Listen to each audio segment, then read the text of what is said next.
ஜனநாயகம்ங்கிறது ஒரு வெற்று வார்த்தை. எதிர்கருத்து மாற்று கருத்தே இருக்கக்கூடாது, அவன் குறவழியை நெரிக்கணும் அப்படின்னு நினைக்கிறது எப்படி ஜனநாயகம்? சர்வாதிகாரம்னு கூட சொல்ல முடியாது, இதை கொடுங்கோன்மைன்னு தான் சொல்லணும். அது ரொம்ப கொடுஞ்செயல், அது கேவலமான இழிவான அசிங்கமான அரசியல் பழிவாங்கல்.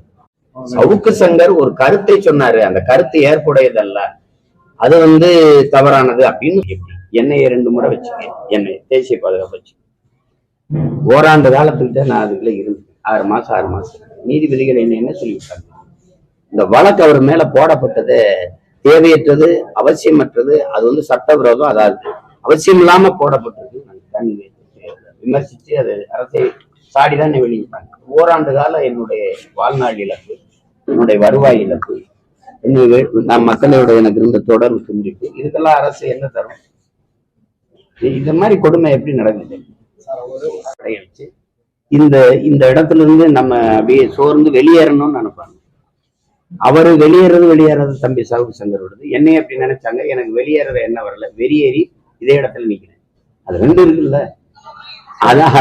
அதெல்லாம் உங்களுக்கே தெரியும், நீங்க முன்னாடி வந்திருக்க எல்லா ஊடகவியலாளருக்கும் தெரியும், இது மனச்சான்று இருக்க எந்த மனிதனுக்கும் தெரியும். இது அரசு வேணும்னே செய்யுது.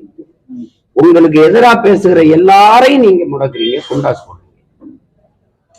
குண்டாசு உண்மையிலேயே குண்டாசுக்கு என்ன போடுவீங்க? என்ன சட்டம் போடுவீங்க? ஒரு கேவலம். கண்ணாடிக்கு முன்னாடி நின்று உறுதிமொழி எடுக்க வேண்டிய முதல்வர் மாணவர்களுக்கு முன்னாடி நின்று உறுதிமொழி எடுத்துருக்காரு. போதைப் பொருளை ஒழிக்க பாடுபடுவேன், நான் போதை உற்பத்தியை தடுக்க பாடுபடுவேன், வீட்டில் யாரும் இதை பயன்படுத்தாம.